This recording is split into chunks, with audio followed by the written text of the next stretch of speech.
Trina and Kai know the truth, and Michael might be about to find out. Let us start with the information that has been sitting with Trina and Kai, because this is the kind of secret that gets heavier the longer it is kept, and the moment it gets handed to the right person, it is going to change the shape of everything. Here is what Trina and Kai know. They were in Drew's house the night he was shot. They were there, hidden, witnessing something they were never supposed to see. And in that moment, in the specific, unmistakable detail of a ringtone, they heard something that told them with certainty who pulled that trigger. Willow's phone rang with a ringtone assigned specifically to her son. The timing was exact. The connection was undeniable. Trina and Kai walked away from that night knowing that Willow shot Drew. Not suspecting it. Not theorizing about it. Knowing it. They have been carrying that knowledge ever since. Now, in the weeks that followed, even more has happened. Drew ended up in that lake.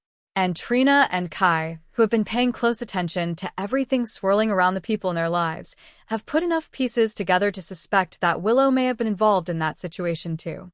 Their read on the dynamic between Drew and Willow is not perfectly accurate. They think Drew is blackmailing Willow to keep her quiet, when the reality is actually the reverse, but the core of their suspicion is not wrong. They understand that something deeply corrupt is happening between those two people, and that children are caught in the middle of it. That concern about the children is what is pushing Trina and Kai toward the most significant decision of this storyline. Because this is not just about justice in the abstract. This is about Wiley and Amelia growing up in an environment where the adults around them are engaged in a war that the children cannot see and cannot protect themselves from. And Trina and Kai, both of whom care genuinely about those kids, are asking themselves whether staying quiet is actually the right thing anymore. Michael is the name they keep coming back to. He is the father. He has been in the dark about what Willow has done while she has been making decisions about their children's lives. He has a right to know. And beyond the question of rights, there is the practical reality of a custody situation that is already complicated and getting more so. Michael, armed with the truth about who shot Drew, is Michael with an entirely different set of options than Michael operating on incomplete information. So the question Trina and Kai are sitting with is not whether Michael deserves to know. They have already concluded that he does. The question is what it costs them to be the ones who tell him. Because they were in that house. They heard what they heard without being invited to hear it. And the fact that they did not go to the police immediately, that they held this information rather than reporting it, puts them in a legally uncomfortable position. Coming forward now means explaining why they waited. Here is the layer that makes this even more intricate. Alexis has already done some quiet investigating of her own.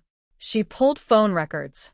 She found confirmation that Willow's phone received a call from her son at exactly the moment Trina and Kai described hearing that ringtone. Alexis has independent verification of what these two young people witnessed. Which means if they decide to tell Michael, they are not walking in alone. There is corroboration waiting. Michael, once he has this information in his hands, is not going to sit quietly with it. The question of what he does, whether he goes through official channels, whether he tries to engineer a situation where Willow incriminates herself, whether Jacinda becomes the instrument of whatever trap he decides to set, is where the story explodes into its next phase. Willow cannot be prosecuted for shooting Drew again. The legal protection of double jeopardy is absolute. But a mother who shot the father of her children, who chemically paralyzed him for months, who has been lying about every single aspect of what happened, that mother standing in a custody courtroom is a very different proposition than the same woman before any of this was known. Michael does not need a criminal conviction to use this.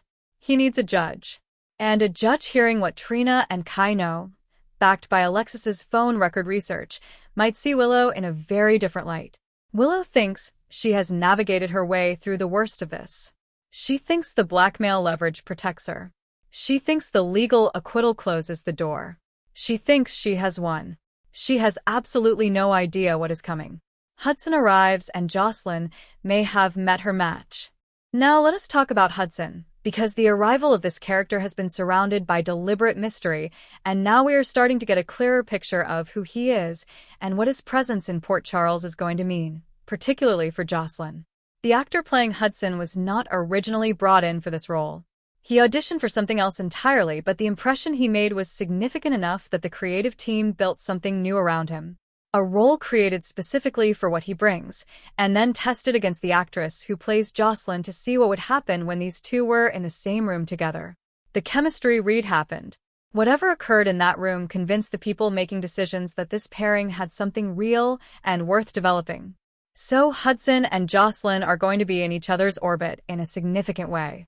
And the dynamic between them is already set up to be one of the most interesting the show has constructed in a while, because these are not two people who are going to simply fall into each other's arms and live happily. They are two people who are each playing their own game, each with agendas that are not fully visible, each trying to figure out what the other one is actually after. Hudson has been described as shady. His motives are not transparent even to the people telling the story. The actor himself has acknowledged that he is discovering who Hudson is in real time, which is a gift for a performer and a promise to the audience that this character has genuine complexity built into him from the ground up. He is a business executive with mysterious ties. He came to Port Charles with a specific mission. The full shape of that mission is still being revealed. And Jocelyn is a trained WSB agent whose professional instinct is to read people quickly, identify agendas, and either neutralize threats or use them strategically. She is not someone who takes people at face value. She is not someone who lets charm distract her from questions she needs answered. When Hudson enters her field of awareness, her first response is not going to be romantic interest. It is going to be professional assessment. Who is this person? What do they want? Why are they here? What are they not saying? The irony that makes this pairing so delicious is that Hudson is doing exactly the same thing with her. Two people assessing each other, both presenting versions of themselves that are not the complete truth, both trying to get information the other one has, and underneath all of that calculation, something genuine starting to develop that neither of them planned for, and neither of them fully knows how to handle. That is the slow burn that the best romantic storylines are made of.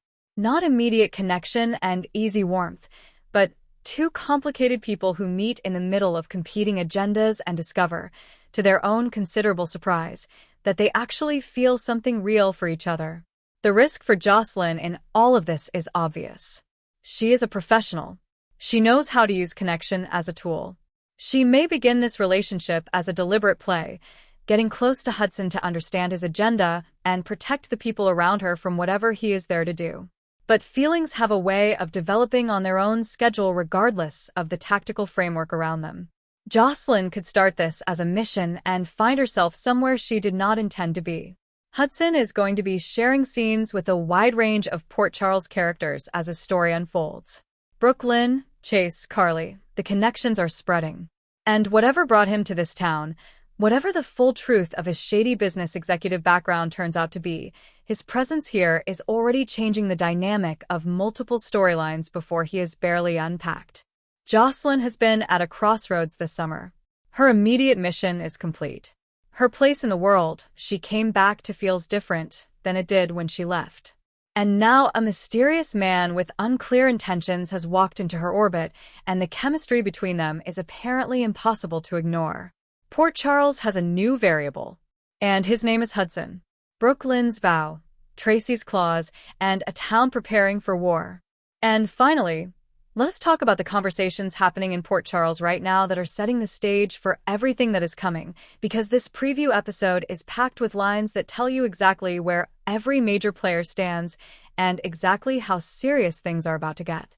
Start with Brooklyn, because her vow is the one that landed hardest. Willow is free of Drew. Or at least, she is in the process of becoming free of Drew. The marriage is dissolving.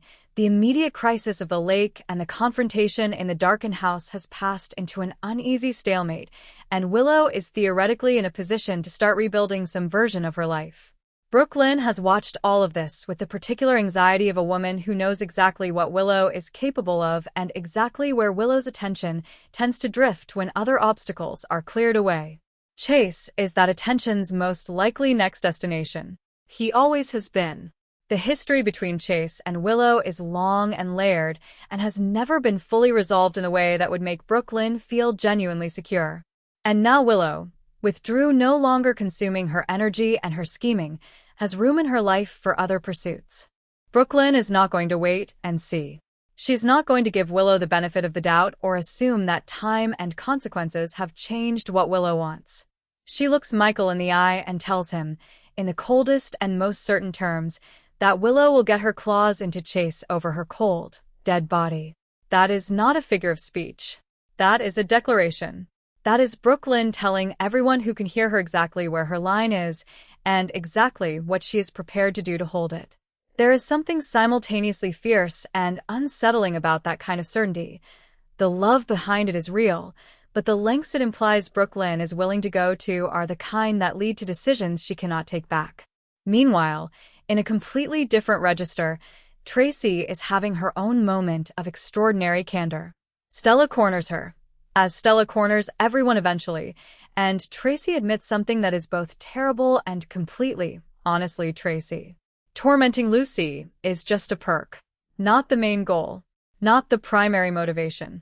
Just a perk, mentioned with the cheerful calm of someone who has been winning a specific war for so long that the victories have become routine pleasures rather than hard-fought achievements.